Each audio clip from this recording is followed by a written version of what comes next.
نحمده ونصلي ونسلم على رسوله الكريم اللهم صل على سيدنا محمد وعلى آل سيدنا محمد وبارك وسلم۔ اللہ رب العزت کے فضل و احسان اور لطف و کرم سے سورۃ نور مکمل ہو چکی ہے۔ اب سورۃ الفرقان کا آغاز ہے۔ سورۃ فرقان قرآن حکیم میں 25ویں نمبر پہ ہے اور نازل ہونے میں اس کا نمبر 42واں ہے۔ اس سے پہلے 41 صورتیں نازل ہو چکی تھیں۔ اس میں 77 آیات ہیں اور 6 رکوع ہیں۔ مکی صورتوں میں سے ہے، ہجرت سے قبل نازل ہوئی ہے۔ سورت کا نام اسی سورت کی پہلی آیت سے لیا گیا ہے، تبارک الذی نزل الفرقان علی عبدہ۔ فرقان کے لغوی معنی ہیں الگ الگ کرنا، مگر یہاں پر فرقان سے مراد ہے دلائل، ایسے دلائل جو حق کو باطل سے الگ کر دینے والے ہیں۔ فرقان کا لفظ جنگ بدر کے لیے بھی استعمال کیا گیا ہے۔ اس میں یعنی سورۃ فرقان میں ان شبہات اور اعتراضات پر کلام کیا گیا ہے جو قرآن پاک اور جناب رسول اللہ صلی اللہ علیہ وسلم کی نبوت اور آپ صلی اللہ علیہ وسلم کی پیش کردہ تعلیمات پر کفار مکہ کی طرف سے پیش کیے جاتے تھے۔ ان میں سے ایک ایک کا خوب جواب دیا گیا ہے اور ساتھ ساتھ دعوت حق سے منہ موڑنے کے برے نتائج بھی صاف صاف بیان کر دیے گئے ہیں۔ سورت کے آخر میں جس طرح سورت مؤمنون میں اہل ایمان کی اخلاقی خوبیوں کو بیان فرمایا گیا، اسی طرح سورت فرقان میں بھی اہل ایمان کی اخلاقی خوبیوں کا ایک نقشہ کھینچا گیا ہے اور عوام کے سامنے رکھ دیا گیا ہے کہ اس کو دیکھ لو اور اسی کو دیکھ کر اندازہ لگا لو کہ کون کھوٹا ہے اور کون کھرا ہے۔ ایک طرف اس سیرت اور کردار کے لوگ ہیں جو نبی اکرم صلی اللہ علیہ وسلم کی تعلیمات سے اب تک تیار ہوئے ہیں اور آئندہ بھی تیار کیے جانے کی کوشش ہو رہی ہے، اور دوسری طرف وہ نمونہ اخلاق ہے جو عام اہل عرب میں پایا جاتا ہے اور جسے برقرار رکھنے کے لیے جاہلیت کے علم بردار اپنی ایڑی چوٹی کا زور لگا رہے ہیں۔ تو اشارہ دیا گیا کہ ان دونوں نمونوں کو اپنے سامنے رکھو اور پھر غور و فکر کرو کہ کون سا نمونہ تم اپنے لیے پسند کرتے ہو۔ عرب کے ہر باشندے کے سامنے یہ سوال کھول کر رکھ دیا گیا، اور پھر چند سال نہ گزرنے پائے تھے کہ تقریباً قوم نے لبیک کہتے ہوئے اس اخلاق کے نمونے کو قبول کر لیا جو نبی اکرم صلی اللہ علیہ وسلم پیش فرما رہے تھے۔ اس سورت یعنی سورت فرقان کے مضامین کچھ اس طرح ہیں کہ اس میں توحید کا اثبات ہے اور شرک کا رد ہے۔ رسالت کے مسئلے کو سمجھایا گیا ہے، شبہات کے جواب دیے گئے ہیں جو کہ رسالت سے متعلق تھے، قیامت کا تذکرہ بھی ہے اور قیامت کے دن پر یقین رکھنے والے اور ایمان لانے والے جو ہیں ان کے لیے جزائے خیر کا تذکرہ ہے، اور جو جھٹلانے والے ہیں ان کے لیے سزاؤں کا ذکر بھی ہے۔ اس صورت مبارکہ کو اس بات توحید اور شرک کی مذمت کے بیان سے شروع کیا گیا ہے، اور پھر رسالت کی دلیل قرآن حکیم اور نبی اکرم صلی اللہ علیہ وسلم کی ذات اقدس پر ہونے والے مشرکین کی طرف سے اعتراضات کے جوابات کا سلسلہ شروع ہوا۔ پہلے اجمالی طور پر جواب دیے گئے اور اس کے بعد پھر تفصیلی جوابات کا سلسلہ شروع کیا گیا۔ اس کے بعد آخرت کا بیان ہوا، اور اس میں سب سے پہلے یہ بیان ہے کہ مشرکین نے جو اپنے معبود بنا رکھے ہیں، جن کی وہ پوجا کرتے ہیں، جن کو اپنے لیے مشکل کشا اور حاجت روا سمجھ بیٹھے ہیں، جن کے آگے سجدے کرتے ہیں، تو بتایا گیا کہ وہ آخرت میں ان کے کچھ بھی کام نہیں آئیں گے۔ اور پھر مسئلہ رسالت پر منکرین اور مشرکین کی طرف سے کیے جانے والے 3 اعتراضات کا جواب دیا گیا ہے۔ سورت کے درمیان میں قیامت کے 3 مناظر بھی پیش کیے گئے ہیں اور پھر اس کی حکمتیں بھی بیان کی گئی ہیں۔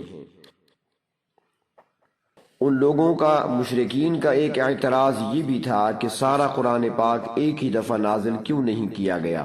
حضرت موسیٰ علیہ السلام کو تورات کوہ طور پر اللہ رب العزت نے عطا فرمائی تھی، تو قرآن پاک سارا ایک ہی دفعہ نازل کیوں نہیں ہوا، یہ تھوڑا تھوڑا وقفے سے کیوں نازل ہو رہا ہے؟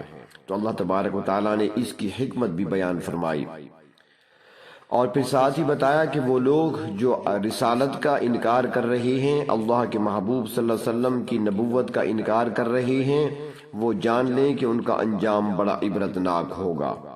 اور پھر اس کے لیے چند ایک واقعات کو بھی بیان کیا گیا بات کو سمجھانے کے لیے۔ نبی اکرم صلی اللہ علیہ وسلم کے ساتھ جو منکرین اور مشرکین کا برتاؤ تھا، اس کی جھلک بھی دکھائی گئی ہے۔ اور پھر آخرت کا بیان شروع فرماتے ہوئے 3 باتیں بیان کی گئیں۔ پہلی بات کہ آخرت مشیت الہی کا فیصلہ ہے، دوسری یہ کہ آخرت لوگوں کی ضرورت ہے، اور تیسرا یہ کہ وقوع آخرت کا نمونہ دکھایا گیا ہے۔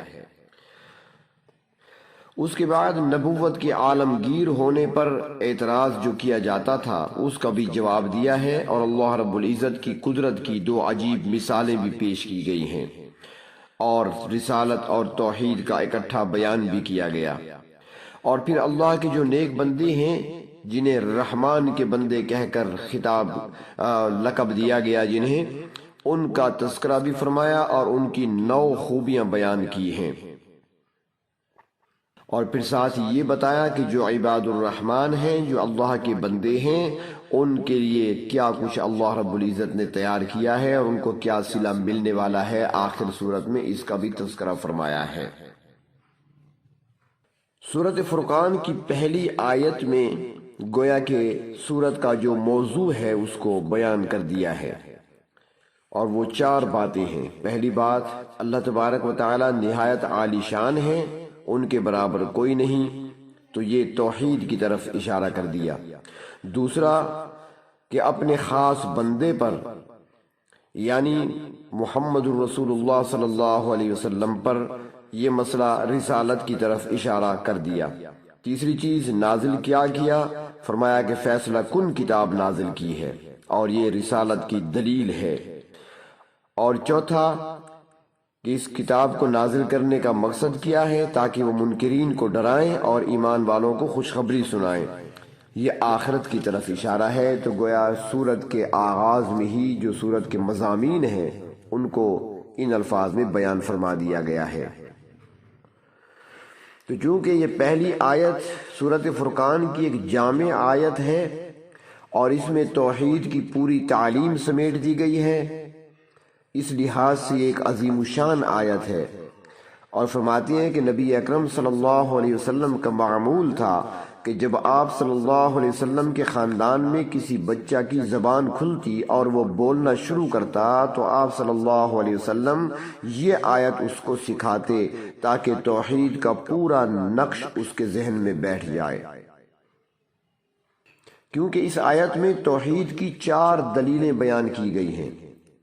پہلی یہ کہ آسمانوں اور زمین کی بادشاہی اللہ تعالیٰ کے لیے ہے، کسی دوسرے کا اس میں کوئی حصہ نہیں، پھر کوئی اور خدائی میں کیسے شریک ہو سکتا ہے۔ دوسری بات یہ کہ اللہ تعالیٰ نے کوئی اولاد نہیں بنائی جس کو معبودیت کا حق پہنچتا ہو، یعنی ایسا نہیں ہے کہ اللہ تعالیٰ کی کوئی نسل چلی ہو یا انہوں نے کسی مخلوق کو بیٹا یا بیٹی بنا لیا ہو، جیسا کہ عیسائیوں کا خیال ہے کہ حضرت عیسیٰ علیہ السلام اللہ کے بیٹے ہیں، اور مشرکین کا یہ خیال تھا کہ اللہ تعالیٰ نے فرشتوں کو یا جنوں کو یا بعض انسانوں کو بیٹا بنایا ہے، اور اس طرح ان کو بھی خدائی میں کچھ حقوق مل گئے ہیں۔ اللہ رب العزت نے اس کا رد فرمایا ہے کہ یہ غلط خیال ہے، اللہ تبارک و تعالیٰ ان چیزوں سے پاک ہیں۔ اور تیسری بات اسی آیت مبارکہ میں کہ اللہ تعالیٰ کا حکومت میں کوئی ساجی اور شریک نہیں ہے، اللہ رب العزت اکیلے ہی مختار کل ہیں، فرمان روائی میں ذرہ برابر کسی کا کوئی حصہ نہیں ہے، پس معبود بھی اللہ کے سوا کوئی نہیں ہے۔ اور یہ اس احتمال کی بھی نفی ہو گئی کہ کوئی کہہ سکتا ہے کہ ٹھیک ہے ہم مان لیتے ہیں کہ اولاد تو اللہ نے اپنے لیے نہیں بنائی، مگر ہو سکتا ہے کہ کوئی اپنے ساتھ کسی کو شریک بنا لیا ہو، اللہ کے ساتھ خدائی میں، خدائی امور میں، خدائی کاموں میں شرکت کے لیے کسی کو اپنا شریک بنا لیا ہو، تو اس لیے یہ بات بھی صاف کر دی کہ اللہ رب العزت کا اپنی حکومت میں کوئی ساجی اور شریک نہیں ہے، وہ اکیلے ہی مالک کل ہیں۔ جب مالک کل وہ اکیلے ہیں تو ان کے علاوہ کوئی اور خدا اور معبود بھی نہیں ہو سکتا۔ اور چوتھی بات یہ سمجھائی گئی اس آیت میں کہ اللہ رب العزت نے ہر چیز ٹھیک اندازے سے پیدا فرمائی ہے، یعنی انہوں نے صرف کائنات کو وجود ہی نہیں بخشا بلکہ ہر چیز ٹھیک ٹھیک انداز سے بنائی ہے۔ یعنی اللہ رب العزت نے جس چیز کو بھی پیدا فرمایا ہے ایک خاص پلاننگ سے پیدا فرمایا ہے، شکل و صورت اور آثار و خواص بڑی حکمت سے تجویز فرمائے ہیں، اور جس مخلوق کو جس کام کے لیے پیدا کیا ہے اسی کی مناسبت سے اس کو صلاحیتیں بھی عطا کی ہیں تاکہ اس کی تخلیق کا مقصد پورا ہو سکے۔ یہ سورۃ فرقان کا مختصر تعارف تھا، انشاءاللہ کل سے باقاعدہ سورت کا آغاز کیا جائے گا۔ اللہ تبارک و تعالی قرآن حکیم کو سمجھنے اور اس پر عمل کرنے کی توفیق عطا فرمائے۔ وآخر دعوانا ان الحمد للہ رب العالمین۔